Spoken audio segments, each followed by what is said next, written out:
Oi, brother. Did you Oi. hear the good news? What good news? Kanye West has dropped under, and all the world's problems have ended. It's the greatest album of all time. I did hear. Do you want to recite the chant? Yes, let's recite it, brother. Donda, Donda. Donda, Donda. Donda, Donda, Donda. Yo, man, when Kanye West said that really spoke to me and shit. I fell over and I shit myself. I just want to say copyright, too, just to be careful. You never know. Have you listened to the full thing yet? I'm in the middle of it. Okay. I'll just say it's still a little bit Jesus is kingy for me. Yeah. I don't know. There's a lot of. I mean, it's better in my opinion from what I've heard so far. But like, oh my gosh, it's just not the old stuff. I'll tell you what. And I don't know that we're gonna get another great Kanye album at this point in his life. I think he. Well, and I feel bad saying this because he's clearly someone who's had like a mental breakdown or 7, you know, and 17, yeah. like, and he's clearly going through a really rough time in his life. And I don't want to like make fun of someone who's actively having that kind of breakdown, but holy shit, is it really the circumstances leading up to this album? Like, I dead ass thought maybe he just wanted to live in that stadium, have a Donda listen party every week. Literally. Okay. And the previewed track list is now like 10 songs longer than, you know how they had the track list before? Yeah. This is, it's way longer now. This damn album's like, what, 20 tracks or something? Yeah. The one before was only like 12 or 14. Yeah. So he's added a bunch of songs, and it's weird. I didn't listen to like an official thing on Spotify. It was someone had uploaded the tracks. It's on like a Donda playlist. Is that real album like out on Spotify? Oh yeah. The actual album is out. Yeah. Okay, I couldn't find it. Like this happened when Really? Lord dropped Solar Power. I was looking for it, and what I found, well, actually, it was an official Spotify thing. But here, I look up Donda. Oh, sorry, not Dinda. Look Donda. up. Just go to Kanye. Yeah, because the album cover is just black. Right. Oh, there we go.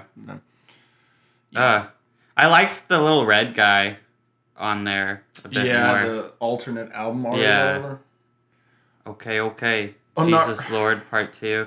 Yeah, so this just, I don't know. It just doesn't seem like the rest of the album's going to be too great. I didn't realize how little into the album I was, though. I'm only on, like, track 5. Yeah, I made it to track 4 and I stopped because I just wasn't in the mood. Yeah. Granted, I was listening to it at 8 a.m. this morning, but that might have been why. Yeah. Late night? No, early morning. I have muscles in my back that I keep pulling, and I pulled it last night, and it puts me in a lot of pain. So I pulled it last night at like 9, and I just laid down and went to sleep, and Holy shit. woke up at like 6:30. So Ow. yeah, Ow. it still hurts, but it's doing better. I was gonna watch a movie last night or two, but instead we had our friend Brandon came over, and he, Donna, Florian, and Madison all watched all 3 Descendants movies in a row. They went to bed at like 3:30 last night. Did you catch any of them? Any of the Criterion Collection Descendants films? I've seen them before.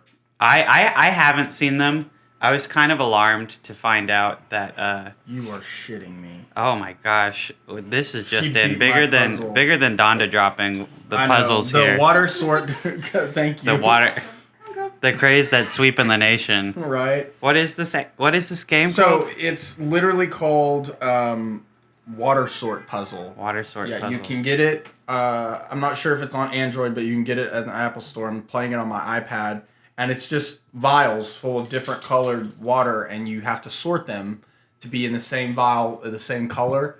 And I was stuck on this level, and Donna just beat it for me, and I've been struggling with it for hours to the point where I was literally screaming before you walked in. Yeah, that was Donna who just came in. Yeah, I don't know if you she heard a just- rush of air conditioning or Right. anything.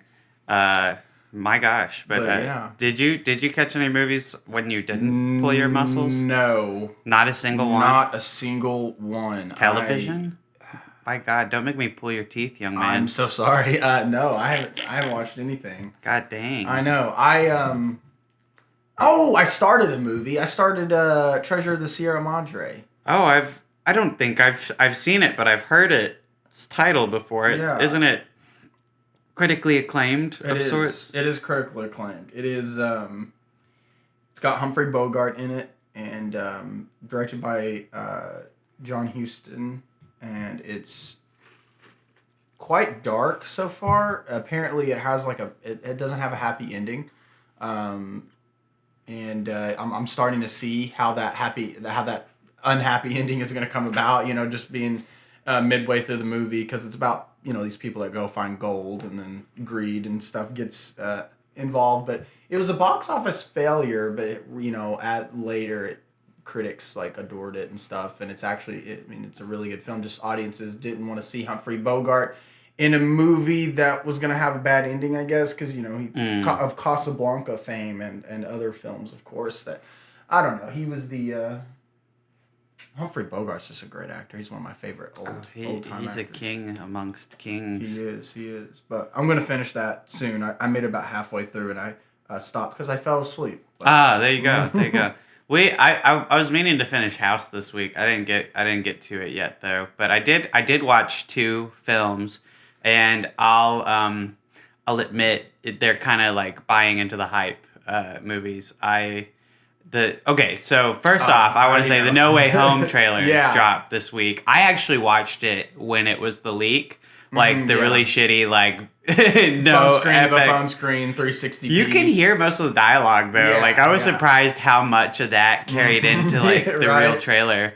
That VFX person did leak the right trailer. They fucking were on it, but they just needed to do a few more passes on the animation for it. But I really like. I guess maybe we could start by talking about the trailer. I don't know. I'll talk about the movies I saw here in a little bit, but I don't know. It looks pretty good, actually. Pretty fun. I'm intrigued. I like the Tom Holland conflict that we're doing going into it. I was kind of worried that with the rumors we were hearing about this movie being set in the multiverse and Toby and Andrew maybe coming back, Tom Holland might be thrown to the side a little bit.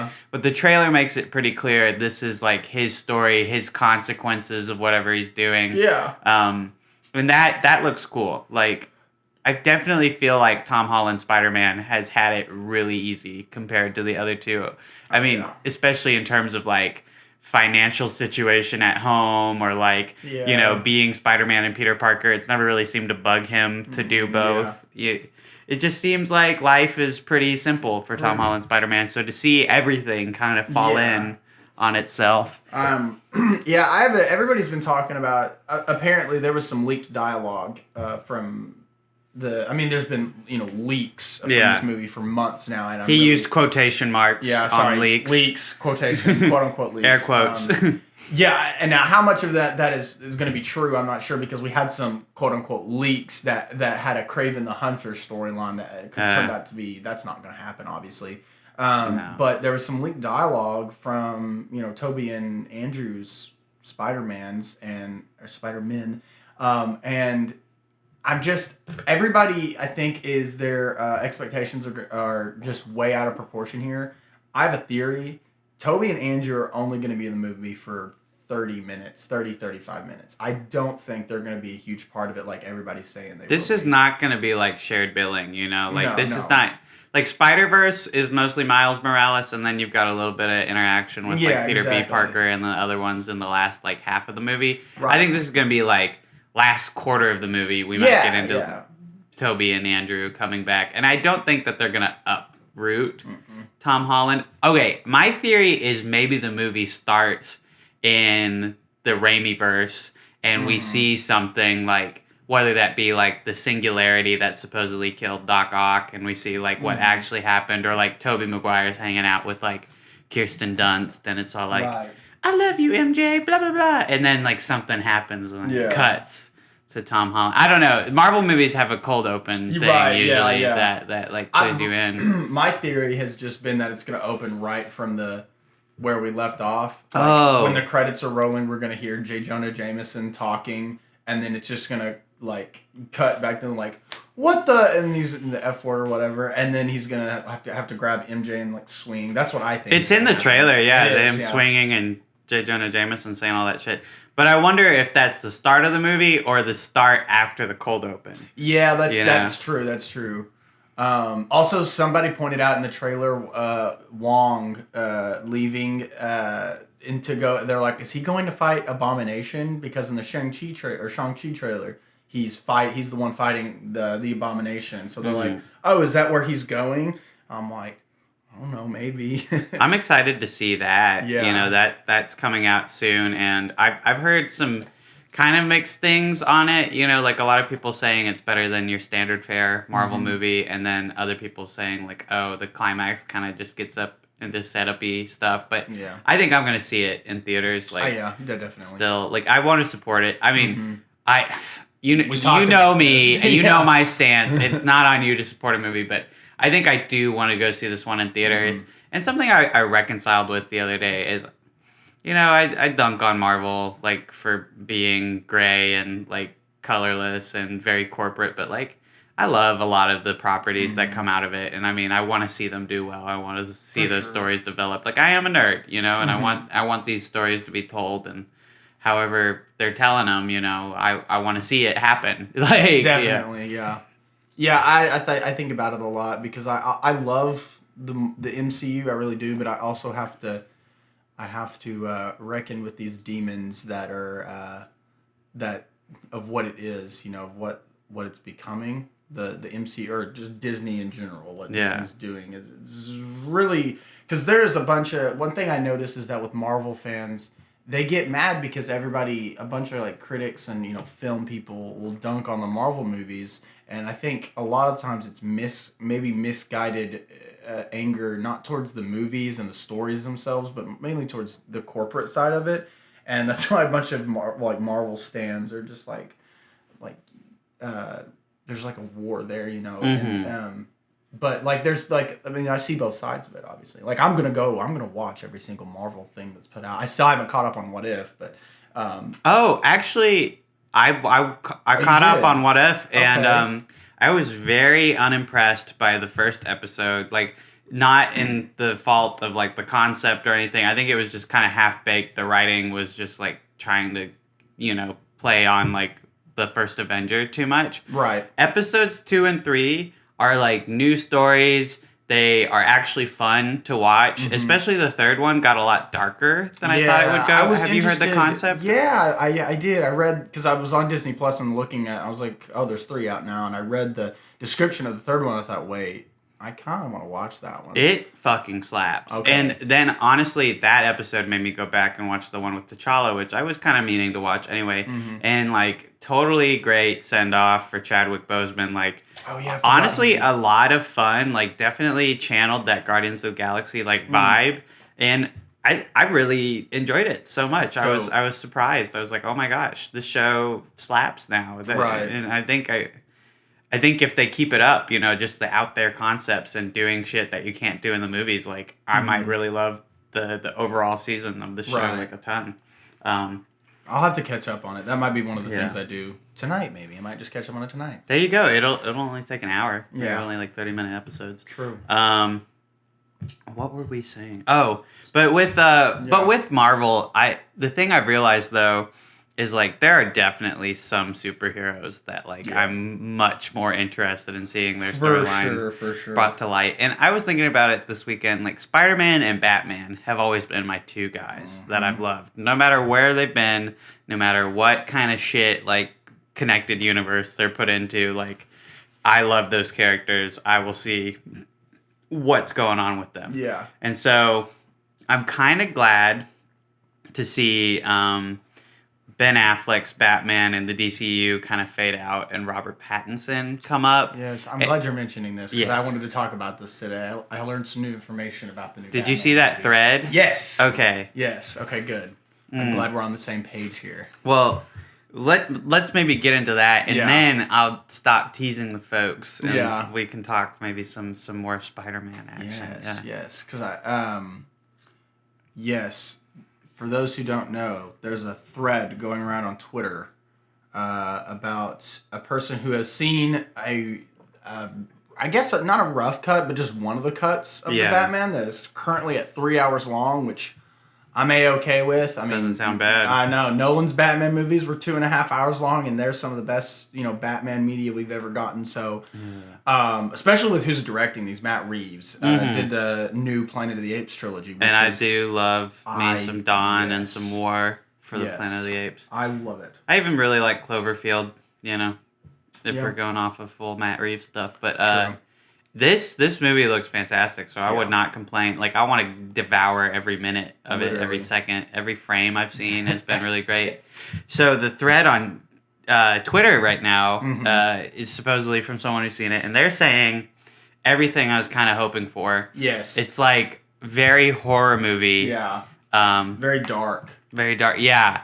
And apparently Paul Dano, as the Riddler, is like especially a scary boy. Which, I mean, the trailer definitely clued me in. Right, that he's a scary lad. Yeah, right. I love Paul Dano. First of all, I know we talked about There Will Be Blood last week. Yeah, I don't think I mentioned how great he is in that movie. He plays 2 characters. Oh my gosh. Sorry. He played 2 characters in There Will Be Blood. Yeah, I forgot. There's Eli, but there's the first one, Paul. Yeah. And, that wasn't originally the plan. Apparently, Paul Dano was supposed to just play Paul, but then PTA loved him so much and was like, you're Eli, too, now. Yeah. Get here. So, the Riddler is one of my favorite Batman villains. Oh, Riddler slaps. Yeah, he's always depicted pretty goofy. But the Arkham saga, the video games, really gave him kind of a darker edge, especially in Arkham Knight. Yeah. And I just really liked the idea of the Riddler. And we're back. So we're talking about Paul Dano as the Riddler. I will say, in the past, the movies have been a little too... Well, there's only one with him in it, and it's Jim Carrey's Riddler, and it's ridiculous. It's like him and Two-Face in that movie really needed some redemption. Yeah. And Christopher Nolan hooked my man's Two-Face up in The Dark Knight. But for sure. We need Paul Dano to come through. Yeah, we need the retconning, so to speak, of on-screen Riddler. And I think Paul Dano is going to be great in that. Especially in the trailer, he just sounds so menacing. It's really nice. And then Zoe Kravitz as Catwoman, they say is really good. So... I think I've liked every iteration of Catwoman I've seen, besides, Halle Berry's. Like, I still think Halle Berry would have been a really good Catwoman had she had a good Catwoman movie. Yeah, I don't know what they were thinking when they wrote that Catwoman movie. Poor Halle Berry. Yeah. You can win an Oscar, but you can't bring gold to a shit pile. Exactly. I love that she actually went to the Razzies to give her. She was a good sport about it. Sandra Bullock did that too for something I don't remember, really? But nice. Yeah, I like Anne Hathaway's take, but I do think currently Michelle Pfeiffer is the only one who's gone like all in for sure on being Catwoman, and I think the only thing was like Christopher Nolan, like Catwoman is such like a sudden inclusion in The Dark Knight Rises. Like, I think there's a lot of messy plot points in that movie, and I think that Catwoman could have used, that storyline could have used some cleaning, but I do like that she's in it. Like, yeah, for sure. Definitely warranted. Oh, yeah, yeah. If anybody was going to be, she did a great job just being thrown in there, of course. Robert Pattinson's Batman voice isn't really a big one for me, but they're saying his voice is pretty perfect, so his Batman voice. In the trailer, it looks pretty great. Right before that, he beats the crap out of that dude. Like, right. Nice. It is nice. Batmobile looks pretty cool, they say. And then the closing opinion. There's a scene at the end that literally had everyone screaming. Everyone gasped like it was a big no way for everyone. I don't give a fuck about Batman or DC, and even I clenched onto a knee and was shook. It's the biggest mic drop. And apparently the oh shit moment at the end, that scene is they're referring, it's setting up a sequel. But I don't know what it could be. You don't have any guesses? Well, I have one guess. I don't think they'll go with it. Maybe they... I'm thinking it might be... I hope your guess is the same as mine. Is Joaquin Phoenix's Joker? Yeah. I mean, that would be pretty cool. I'm not going to lie. Well, it would be pretty cool, but I can't help but think, like, Well, shit. You know, they already did that with Batman Begins. It's like the movie ends with the Joker calling card. Yeah. But I don't know. Joaquin Phoenix is a pretty great actor in the role. And to show that the two are linked and that, you know, Joaquin Phoenix is coming back, that would do a lot for me. Right. You know, yeah.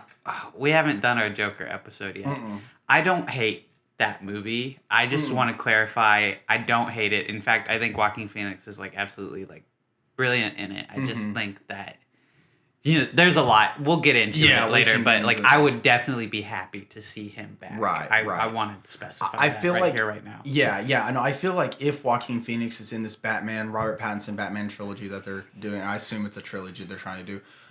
If he's in that, I think it will honestly scrub away some of the kind of more cringier aspects of having a Joker solo movie, maybe, you know, and just leaving it at that. If he's this is the one instance where a character is being brought into a part of a bigger universe where I'm not just like rolling my eyes, where I'm actually like, okay, that'd be cool, because I think Joaquin Phoenix's Joker is really good, and I think Robert Pattinson's Batman is going to be really good, and to see those two clash, that'll be really awesome to see. So that'd be fucking cool. I think that's gonna be the ending scene. If it's not, then I'm still really hyped to see what the fuck they're gonna do. But yeah, super hyped for the Batman movie. I was just rewatching the trailer the other day and thinking like, damn, like we saw this over a year ago. It was 2020 when it released, and it's supposed to release in March next year. Like I just cannot wait. Like we might have to do a bat thong. Oh, you know, like wear a thong with some bats on it. in preparation for that. For sure. No. I wouldn't mind talking all the Batman movies. Like, and I mean all. We can't ignore Joel Schumacher's contributions. That'll have to go in there. Yeah. Not the animated ones. I want to get that out of the way. No. Just live action Batman. There's 5, 6, 7. There's. Do we have to count Batman v Superman? No. Let's not get into DCEU. Okay, you know, like standalone. Yeah. Then there's 6 Batman movies. 7. So there's 4. There's Batman, Batman Returns, Batman and Robin, Batman Forever, Batman Begins, Dark Knight Rises. Am I missing any? Why do you hate Adam West so much? Oh, yes, the very first one. Why do you think that he had to contribute so much for you to just ignore him? I profusely apologize. Yes, he's rolling in his grave. I know. Right now. I know. We can watch Actually, I'll do you one better. We'll watch the entire Adam West Batman series televised. We don't need to do that. No. One time I got to be in the Adam West mobile. Like some dude bought it and brought it to Fort Smith outside of like Chick-fil-A, and he was like, "Jump on in," and I said, "Okay." And so there's a great photo of me with the bat phone, and I'm like, "Hey, nice, great time in my life." Nice. I'm never gonna reach that high. that pinnacle of existence. No. Ever again. 2012 July. That's it. Nice. Mark me down. That's my peak. But so I mean, obviously with that trailer, with that movie, it's making me want to go back and rewatch the golden age of Batman. You know, like the Dark Knight trilogy. I would say is probably the best era. Although I do love Tim Burton's Batman as well. For sure. But similarly, with Spider-Man this week, the No Way Home trailer, specifically because they had Alfred Molina come back as Doc Ock and go like, "Hey, Peter," made me go, maybe I gotta rewatch some Raimi. So I did. I went back and I've seen 2/3 of the Raimi trilogy. I haven't quite gotten around to seeing Spider-Man 3 again, which I'm kind of like optimistic all over again. Like maybe it's better than I remember. Right, like the way 2 ends too, it really makes you like want to be hyped for those plot lines going into 3. Like, well, let's not start at 2. Let's go back to 1. You know, whatever person started at Spider-Man 2. No. I sure didn't. Whenever I got into this, I said, we got to go back to the start. And it's been forever since I've seen the Raimi Spider-Man movies. Like, it's probably been at least 10 years since I've seen any of them. I think it's been 6 or 7 for me. Last time I watched them was the day when I still lived in Marshall. I was sick, and so I grabbed a gallon of ice, or not a gallon, it was a pint of ice cream, vanilla ice cream. And I went downstairs, and I watched all 3 movies back to back and finished that whole tub of ice cream by myself. And it was a nice day. But I still need to go back and watch them again because, I've forgotten. Yeah, I mean, 6 years ago is like Yeah. a crazy long time, Right. in the grand scheme of things. I definitely am glad that I rewatched these because, like, my memory of them and what they are was kind of clashing. Like, I didn't have them as, like, some golden age, like, flawless movie in my head. Like, I think I do that with, like, Nolan's Batman. Like, Batman Begins, especially, like, that movie lives in my head, kind of immortalized sometimes. And that, same with Dark Knight. And I haven't seen those in, like, 6 years, probably. Really? Yeah. Oh, wow. It's been a while. Like, I have not seen them all throughout college. Gosh, even more good reason to revisit them. We're going to do our But marathon. it had been longer with Spider-Man, and I've got to say, Spider-Man 1 is a bit rougher than I remembered. Yeah, definitely. I've been seeing some clips people have been sharing on Twitter, and it's I have very fond memories of the first one, especially that first Green Goblin fight. Yeah. But I still remember it as being the first Spider. It's rough around the edges for sure. There's like a good core. Like, I would say the cast is all really great. Yeah. Like, Aunt May especially is a shining like star in this trilogy. Uncle Ben kills it in this first movie. And gets killed. Yeah, and gets killed. Fuck. Like, there's so many good aspects of it. I think the weirdest thing about Spider-Man, the first one, is like you're supposed to believe they're high schoolers at the start, and none of them look like that, except maybe Kirsten Dunst. But even then, she looks like college. Like, at the youngest. Yeah. Oh, excuse me. But I gotta say, it's like very soap opera-y, which I guess maybe that was new to superhero movies at the time, was this struggle between like being your secret identity and being like the superhero you want to be. And like, I think that's something that I really love revisiting the Raimi trilogy, is like, wow, they really nailed that. And like, ever since Iron Man, we've kind of like thrown out the concept of a secret identity. We're like, oh, we don't need that anymore. That like takes away from the entertainment. But going back, it's nice. It really is nice to have like those stakes. It adds a bit of drama to it. I mean, it's soap opera-y, but it's like in a good way. Like, you kind of munch on that shit when it's in a superhero movie. And, For sure. It makes something as simple as like being out in public and interacting with someone, like much higher stakes. Like, do you give away that you're a hero as like crime is happening? And like, right. With Spider-Man, I think it works best with Spider-Man because he's a teenager, or he's supposed to be a teenager. Mm-hmm. So it's like you have to balance, because your your years as a teenager, as we can attest to, are very transformative for you as a human being. So to be a superhero but also be going to high school, it's genius, that character, flaw, I guess. But yeah. Super cool. So he's not in high school too much in the Raimi one, though. No. And that's something that I still enjoyed, though, is like his adult life, that double life. Well, so in Spider-Man 1, that's not super prevalent. Like, it's kind of important, but like, it's mainly at the end of the movie, Mary Jane's all like, I love you. And he's like, I can't say it back, boo. I can't subscribe to that way of life right now because my enemies will hunt you down. And it's very dramatic, and it's good. Yeah. It's good. I don't think that's fully explored until Spider-Man 2, though. But focusing on Spider-Man 1, I think the thing is it's just like a little bit on crack, a little bit. Like, well, I don't know how to say this. Like, there's just a lot of hectic storylines that are coming and going, and it's crazy. Like, the Green Goblin doesn't really even show up until halfway into the movie. Right. Which is not... I mean, Willem Dafoe is there from the start, but his alter ego doesn't fuck shit up until that point.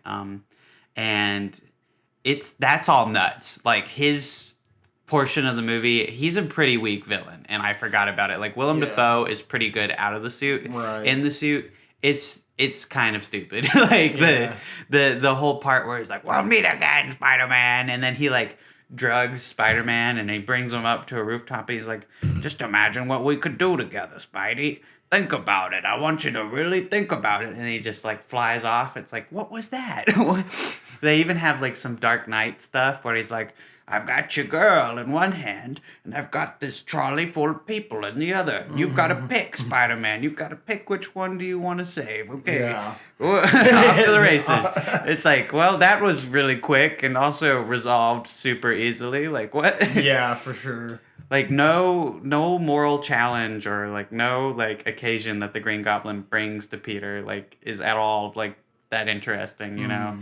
And the suit kind of sucks. I'm not gonna lie. You don't like the Spider-Man suit? No, the Green Goblin suit. Oh, I'm sorry. Yeah. No, the Spider-Man, I love the Raimi suit. Yeah. Like, I think that's the suit of my childhood, and that's the one that I hold the other suits to a standard of. Although I don't love the lines. Going back and watching them, how pronounced they are, like I do think that has gotten better in the other movies. You know, it just looks very dated now, like somehow very 2000s, and I don't know what makes me say that other than like that's when the movie came out. Yeah. I don't know. I've been since the No Way Home trailers come out. There's been a lot of discourse over the Spidey suits, and they're like, "What's your favorite part, or what's your least favorite part about these suits?" And I'm like, man, I could give a fuck. I could give a single flying fuck about suits and costume design. Like, costume design to a point, yes, because I've seen some pretty bad costume designs from superheroes. But as far as Spider-Man goes, you know, and I'm looking at Tobey's suit, you know, Andrew's suit, and Tom's suit, and I'm like, man, I'm gonna be honest with y'all. Just they're all fine to me. If they're he all looks fine. like a Spider-Man, It looks like a Spider-Man. It's a Spider-Man, man. It's a Spider-Man, man. But yeah, no, the Tobey suit actually, I really like the Tobey suit specifically, just probably because it's part of my childhood. I think it's a really good suit. Tobey Maguire's great too. Oh, yeah. I think that people clown on him because he's got all the crazy facial expressions that are coming up all the time. Yeah, right. But like, it looks fine, and Yeah. I think the great thing about Tobey Maguire as Peter Parker is like he really plays up the Peter Parker is a nerd personality, like the person that you would least suspect to be a superhero. And I think that's what's kind of genius about these first two movies. Well, I'm fucking done with Spider-Man 1. I don't want to talk about it anymore. You know what? Let me just get to the point. The visual effects are outdated at this point. There's a lot of terrible looking CG, and so much of the action is so silly. But I think I do still find it very endearing, and I'm grateful for its place in superhero culture. And I would be lying if I didn't say like I was invested in the story. I just think that everything in that first movie is improved upon vastly in Spider-Man 2, other than Danny Elfman score, which is like pretty great in both movies. Spider-Man 2, I had not seen in forever, and color me impressed.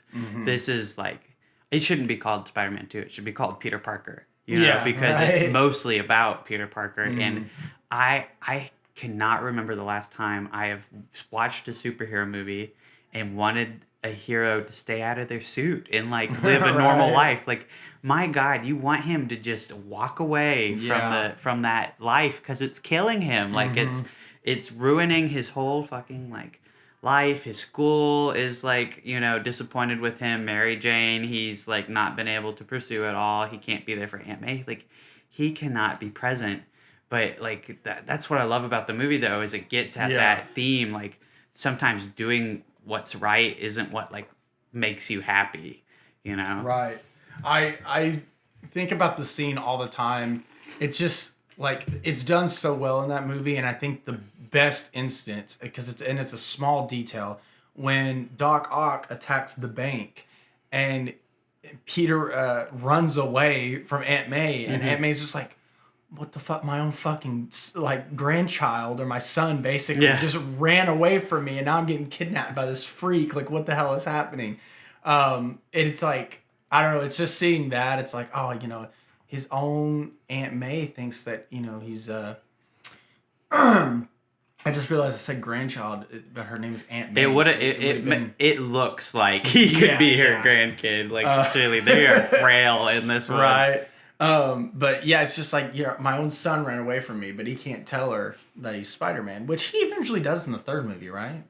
Or maybe in the second movie, does he tell her? I feel like she learns, because there's a scene where she's talking about the neighbor kid, and she's being real with Peter for a second. He's like, he needs Spider-Man. And like, just talking to Peter in such a way that feels so direct, that's like, oh, you know. You know, like, yeah. I don't know. He might even tell her in the third movie, But it's after he reveals the truth about Uncle Ben. He's like, "That's my fault, by the way. You know, the guy ran away, and I let him go, and Uncle Ben died. I wasn't at the library. I was trying to win some money to buy a car." I think that's what I like about Spider-Man 1's existence now. Is like everything they set up in Spider-Man 1 as like potentially interesting thing to explore and they don't quite get to, they explore in Spider-Man 2. Right. And like that's like, okay, well, you need that movie then. And the great thing about Spider-Man 2 is even if you haven't watched 1 in a while, the opening credits are comic book panels that retell the story of the first movie, and it's brilliant. Like, it absolutely gets you up to speed. It's like, oh, there he is, getting bit by the spider. Yeah. Uncle Ben's dead. Oh, the greatest hits. Willem Dafoe is bad. Right. Oh, man. Oh, no. Uh-oh, Harry saw Peter dropping off the body. I mean, Spider-Man dropping off the body. He doesn't know he's Peter yet. Yeah. No, it's interesting. And, like, that dynamic with Mary Jane, Aunt May, and Harry, like, that's all, like, so well done in this movie. Like, the tension that Peter has with all of those characters as a result of him not being able to reveal his, like, full truth is just so brilliantly handled. And I think all three storylines come to a head in this movie, which is crazy because there's a whole third movie to get into their dynamics even more. And I don't really remember a lot about where some of them go. Obviously, I know Harry is bound to become the new Goblin or whatever. And I had his... Goblin. Yeah, I had his toy in the cereal. Like, I remember in 2006, like, Rice Krispies had several different Spider-Man toys. I only got Hobgoblin, though. Like, I got, like, 3 Hobgoblins. I was really disappointed. I wanted, like, Sandman or Spider-Man. Right. Whatever. Complaint. Yeah. Just, Kellogg, if you're listening, I want my money back. My mom and dad spent, like, $12, okay? Yeah. Give it back. No, I remember...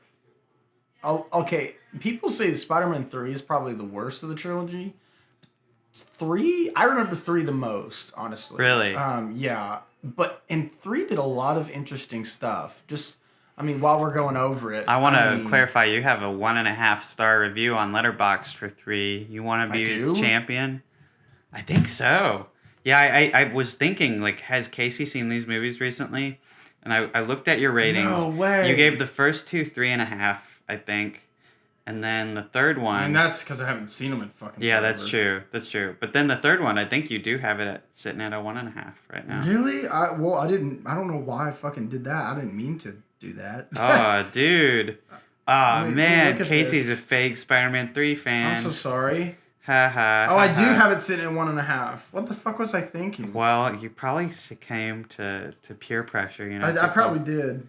People were telling you. I like Spider-Man 3, but and when I say it's like doing stuff, it's doing interesting stuff. Is everybody makes it's a meme at this point, you know, about bad Tobey Maguire, whatever. Yeah, evil Peter Parker. It's so goofy how it's showed in the film, but the fact that they explored that, I think, is really cool. And then Eddie Brock going to church and praying to God to kill Peter Parker is such a thematic moment. Like, and then he becomes Venom, and it's so cool. Like, and Sandman, that villain arc in 3 is so fucking cool.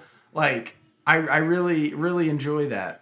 Okay, wait. I found a little copy pasta. Oh, okay, yes. So this is like from Spider-Man 3. This is a meme someone made. So Eddie Brock is going like, "I'm thinking humiliation, kind of like how you humiliated me." And then Peter's like, "I humiliated you? Mate, you sent in a Photoshop picture just to get a promotion you never deserved to begin with. Not to mention your picture wrongfully incriminated me. I'm pretty sure you're lucky to have only been fired. What exactly did I do that was evil? You brought this on yourself. Any reasonable person would have called you out. You're pretty much a sociopath. Also, are you still mad at me for making you lose your girl? In what way was she your girl? You went on a single date with her and she lost all interest. Take a hint, man.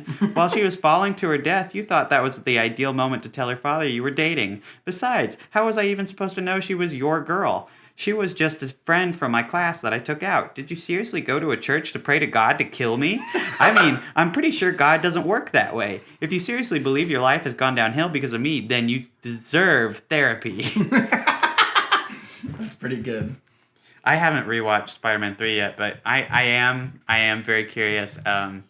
to see how those plot lines resolve again, and like if maybe that personal drama shines through some of the more rushed aspects. Like I know that Sam Raimi didn't want Venom in the movie originally. He just wanted it to be like a more personal, like Sandman and Hobgoblin kind of thing. So and I do think the three villain problem will probably plague the movie. Like I'm thinking Amazing Spider-Man 2 had that problem as well. Right? There's three in that. Like Electro, the Rhino, and Green Goblin. Rhino's at the very, very end. Yeah. So he doesn't really even fight him, but it's mainly Hobgoblin and Electro. He's at the beginning too, fam.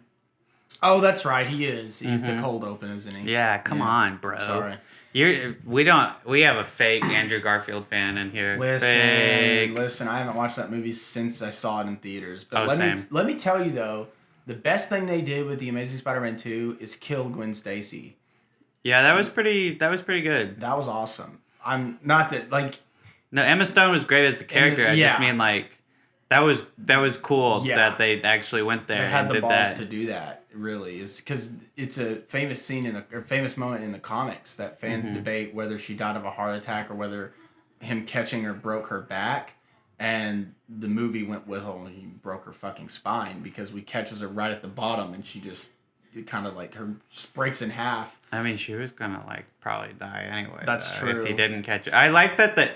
Okay, this is so stupid, but like I could remember when he shoots the web, it looks like a little hand, and it's like. But I don't know. There's not as many redeeming qualities about Andrew Garfield's movies than there are Tobey Maguire's. No, I'm gonna be honest. I think that it's like completely different class. Like I still feel the same way that I kind of felt when the Andrew Garfield movies were coming out. Is like they were way too soon.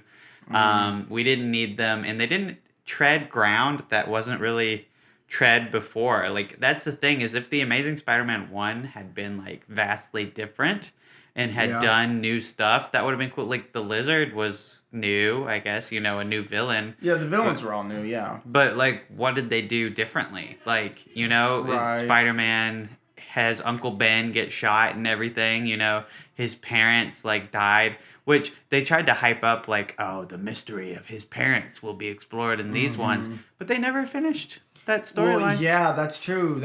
I was waiting on the third movie to because that to me that was the most interesting part of the Andrew movies was the fact that his parents' death was a mystery, like, and it was tied in with Oscorp and stuff. I was like, well, this is cool. I'm interested in this, but that was the only thing I was really interested in, really. I kind of like that they never really got into it with Tobey Maguire. Like, he's just like, I live with my aunt and uncle, and it's like not addressed really, like what happened to mom and dad. I feel like maybe if Raimi had gotten to do 4, they might have jumped into it. I actually have no idea. Apparently, a lot of people know what the Spider-Man 4 script was supposed to be like. I know, like, the Vulture was going to be the main villain, maybe. They released one of the ending fight scenes with Spider-Man and the Vulture. They had the storyboard out, and it was like it was an animatic, and it was on Twitter a month or so ago, and I watched it. It looked pretty brutal. Really? Yeah, it was really awesome, actually. I'm just going to be fucking straight up. Like, I wish that they had just made Spider-Man 4 instead of The Amazing Spider-Man, because I don't think that trilogy, that planned trilogy added anything. I think that Raimi just got screwed over by the studio, and then they screwed him over again. They were like, oh, well, critical failure. So, and I mean, it's their fault, mostly. I mean, I'm not saying that Raimi is, like, without fault. Like, he definitely, it tracks that with some of the cheesy shit he did in the first 2 movies, that the third one would have a lot of moments that are cheesy and hokey and don't land. I don't know. I want to rewatch it. I want to give it another shot. And I think I would be remiss before we move on from Spider-Man 2 without saying that Alfred Molina is like absolutely great in it.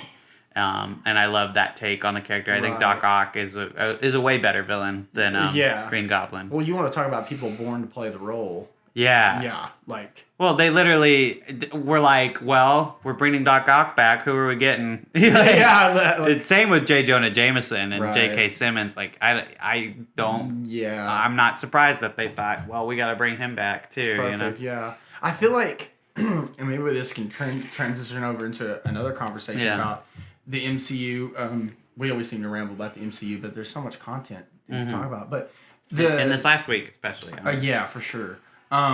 talking about people born to play roles, I feel like the X-Men movies, Yeah. as flawed as they are, there's the X-Men trilogy is kind of like the Spider-Man trilogy for me and how people see it. Like flawed, a little hokey, it fell off, but still special place in my heart. Still love it. I mean, Patrick Stewart. Is that his name? Yeah, Patrick Stewart, Ian McKellen, Hugh Jackman. Even they got was it Halle Berry that played Storm? Halle Berry, Storm. I mean, come on. Like, all these people perfectly cast. And I've been preaching this since the Fox deal happened. I don't think the MCU is going to recast the X-Men. I think they're going to try to get as many actors as they can back that want to reprise their roles and just do multiverse shit and transform over. Because if you think about all the stuff they got going in the MCU right now, they're going to have to make a whole other thread of movies, a whole other plot line to introduce mutants. And we're already in the multiverse. Why not just kill two birds with one stone, right? Well, did you hear the rumor this week about Doctor Strange and the multiverse? Apparently, an insider has said that Scarlet Witch is going to be fighting a Fox I did X-Men hear character. that. Yeah. Well, maybe not an X-Men character, but I presume because like, what are they going to do? Like a Fantastic Four character? Right, like probably not. No. Yeah, no, that's interesting. That's how I can see it coming in. I mean, hey, full circle. Sam Raimi's directing Doctor Strange 2, Multiverse Madness. So, yeah, it's really interesting. I hope they let Sam Raimi do what he wants to do. Like, I don't know. I do too. I just hope that the color palette doesn't fucking suck. That's something that people have been pointing out recently that I've realized that has always been a problem is like Marvel movies are so gray and colorless. Like I something about the Spider-Man movies that I just watched is that they're like definitively like filmed at the golden hour, like that's so like unique to the look of those movies. And I mean, like, even though like some of the visual effects look like shit, like the backdrops are always really cool and the music is sweeping. Like, that's something Marvel lacks too, is like scores that like have a punch or anything. Can you tell me what the new theme for new Spider-Man is? It's just the Spider-Man song. It's like which I kind of like the Spider-Man theme, like. Because I like the Spider-Man song, the original, the cartoon, like... I don't like when they try and play it dramatically, like, in trailers. Like, I think it sounds awful in the new trailer. Yeah, I wish they had, like, done something else. I think after listening to Danny Elfman spoil us, like, I just can't go back. Which is crazy, because Danny Elfman has done scores for the MCU, and I don't think it matches... his like previous scores. Like, I feel like he cashes it in these days. Technically he did like 50 Shades, Freed. Fuck, he's done a lot of movies. Well, I'm going off on another little side thing here. Funny story. I had a subscription to, or before they did, let me start over here. Masterclass. Yeah. Okay. Whoa. I have one. I have the Martin Scorsese one. Oh my God. Previously, they were selling masterclasses for $90 a pop. And for Christmas last year, my parents bought me one. They basically wrote me a check because I told them about it. They didn't know how to buy the subscription. So they wrote me a check for $90 and they were like, get your masterclass. I was like, oh, cool. And it was really fun. But I was looking the other day. I logged back in to finish it because I haven't actually finished it yet. And there was a subscription notice that they were doing subscriptions and that I could pay like $10 to $12 a month and get access to all the master classes. And I thought, sweet, I'm going to do that.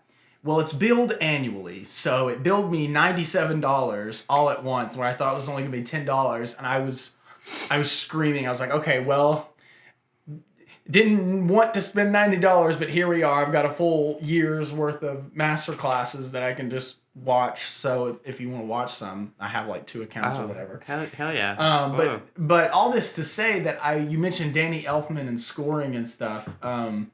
Fucking Hans Zimmer has a masterclass, and I watched some of it.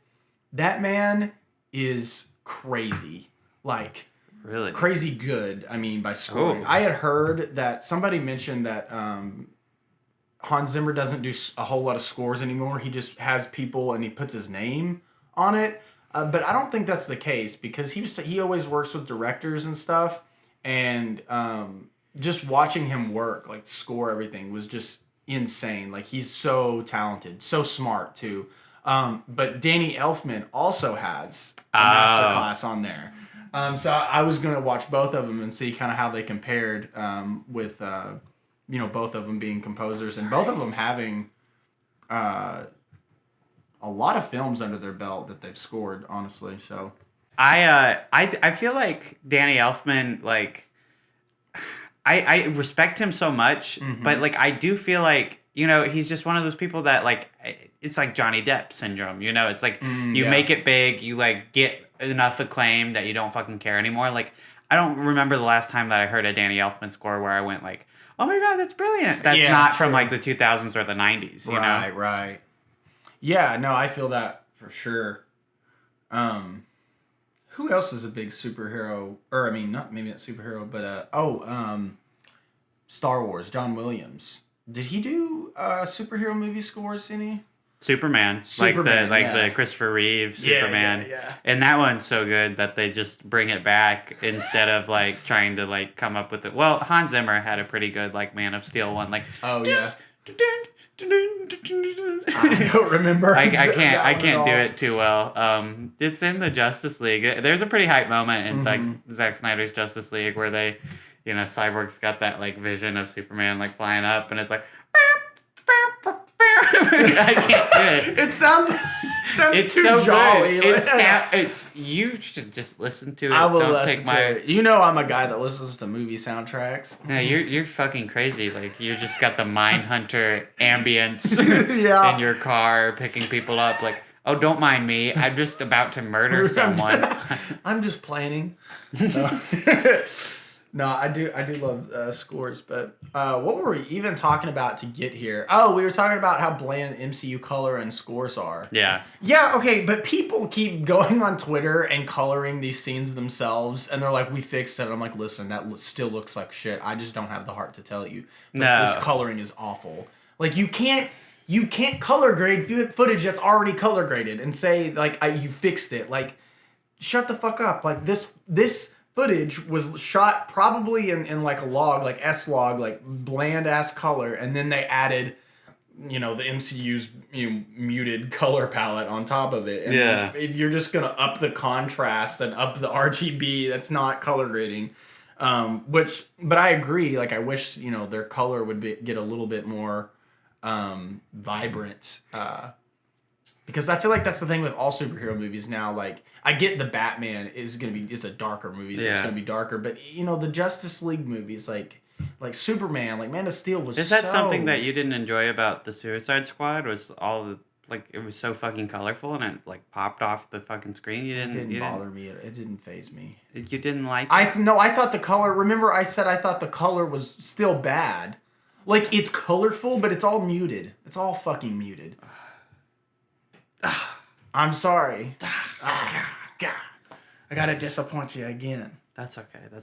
I thought it was colorful. I thought it was more colorful than the average. Man. I hit him. I hit my co-host because I hate him. I'm bleeding out of my head now. No. That's good. He's not bleeding. That's good. He's dying. Oh God. Yeah, but just a bunch of Twitter freakouts this past week, really, with the No Way Home trailer. That's really all I've been thinking about. Is just superhero media again, because it's just plaguing my timeline. I've kind of okay. I hate to say it, but I'm sick of it. And I actually this week I took some measures to mute some people who are like, "No, Jacob, this is not you. I didn't mute you." I muted a few bigger accounts that I follow who are constantly liking superhero tweets. Yeah. I'm just I don't care as much as you people. The thing is, if it was the occasional comment, I'd be fine. Mm-hmm. But there's been discourse over which Aunt May is the best and which costume you like the most, and I don't give a fuck about any of it, and I'm so tired of wasting precious moments of my life seeing people give the shittiest takes on which web slinger do you like the most. I don't care if it's coming out of his wrist. I don't care if it's coming out of a web shooter. I don't care. Yeah. If the more we bitch about the most minute of details, like the more brain cells I lose. And Literally. I feel my mortal coil shedding and my soul leaving my body. Just like, holy shit. Bro, I agree. I can't figure out who. I think it's because I follow Mauricio. And Mauricio likes... Oh, I muted him. Oh, you I'm did? sorry. I like Mauricio. I like that channel. I like Brown Table. I do too. I will go on there to support the new videos, and I will support Couples React, especially. I'm tired of seeing a bunch of Spider-Man tweets every day. I'm so sorry, especially if Brown Table ever listens to this. It's nothing personal. I don't want to see superhero tweets all day. Like, there's stuff I care about a bit more, you know? And I know that's so hypocritical because here we are on our podcast where we've been talking about mostly superhero media for an hour. But I feel like that's just because that's all I've fucking seen this week. Yeah. Like, it got so ridiculous this week that I was like, I'm done. Yeah, you know? yeah. No, it got really, really bad.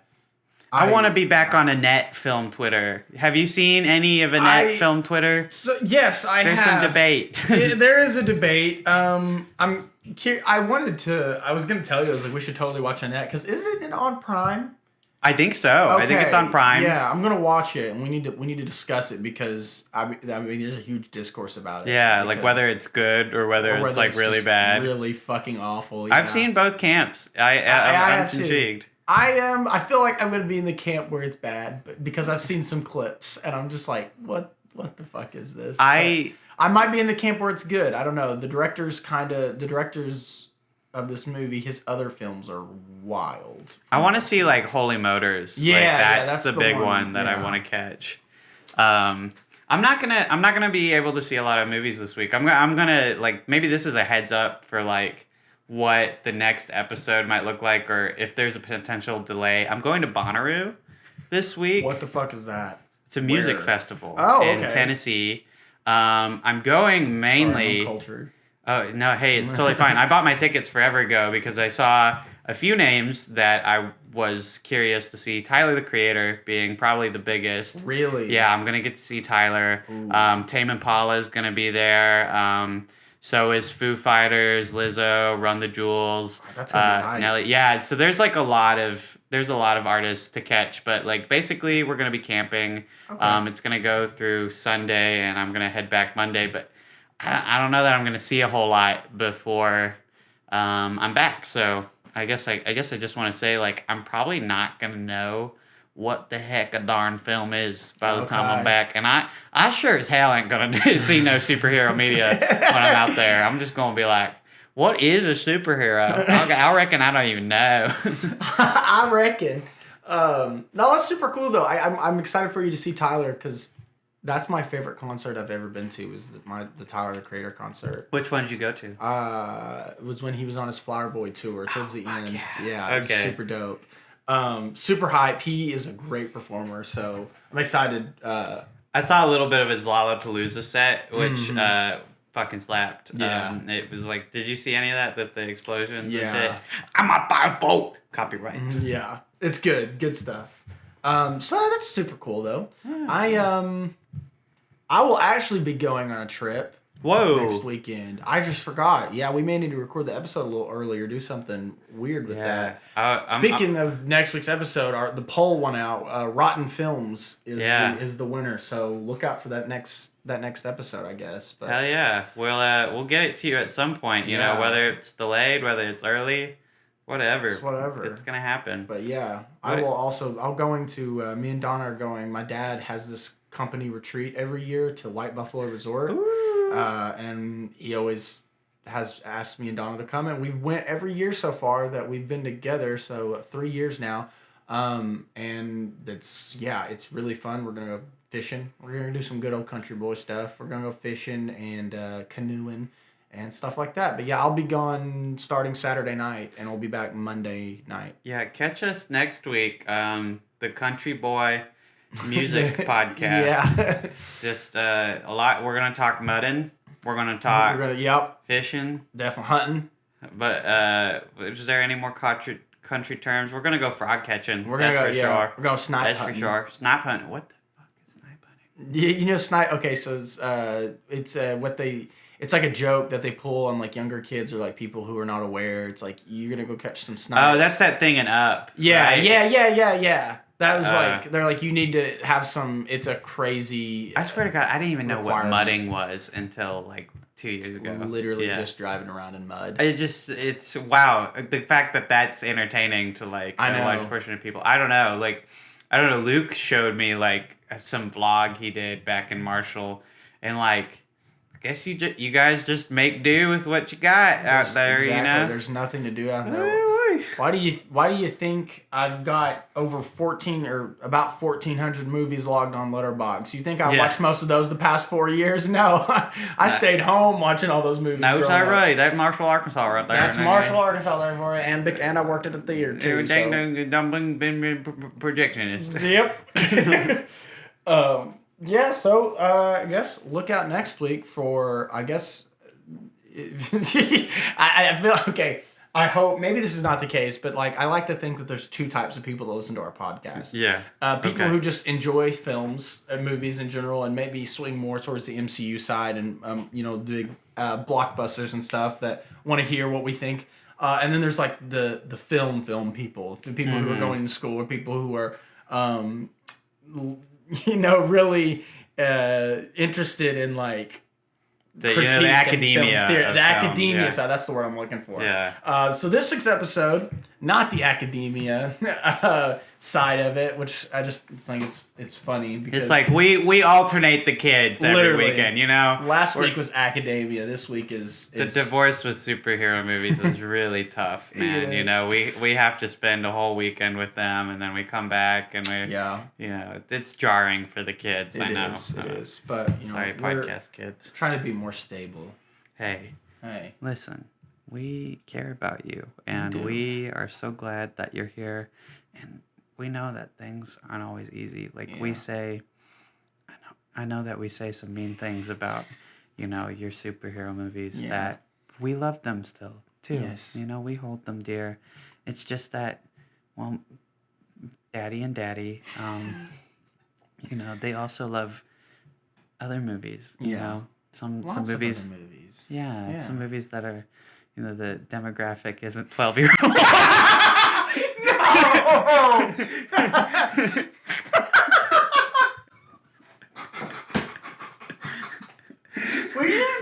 we cannot quit shitting on these people, man. We're such hypocrites. We are 12-year-olds as well. Like, I know. I'm just saying the demographic, like when they're making the movie, they're not thinking like this is gonna be really challenging for the adult audience, What do you think? The most graphic thing that's gonna happen in Spider-Man: No Way Home is like, oh my gosh, he got punched so hard. He's got a little trickle of blood on him.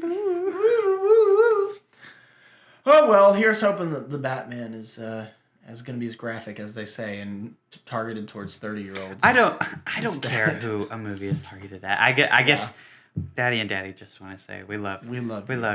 No matter who you're who you're spending the weekend with. Exactly. And Criterion's they're full of themselves too. They kind of are. You cannot tell me that you enjoy watching movies that boring, bro. Fuck off.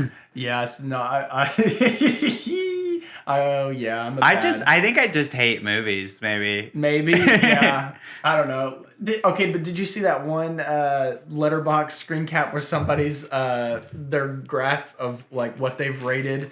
They had like fucking 1,000 movies that were 1 star and only like 3 movies that were 5 stars. It was like if I hate life that much, right? No, we're not like that. But no. I just think it's so weird to be in the middle of like, I guess it's like not full on transcendence. It's like, yes, I love film enough that I've studied the form and I want to see the classics and I want to revere like some indie movies and some underground shit that comes out. but at the same time, I don't want to like lose my pop culture sensibilities, and I love like my for sure. superheroes, and I love my Star Wars. Like I. It's so weird to be in the camp where you have both because you just shit on everything essentially, Right. and it's like the other camps they shit on everything that's not in those camps, and then they shit on everything. I don't know. Everyone just shits all the time, and maybe that's just the story. Maybe that's the point. Everybody shits. Everybody shits. It's a good point. Speaking of which, I really do have to shit. Okay, well, yeah, let's. You want to join me? Yeah.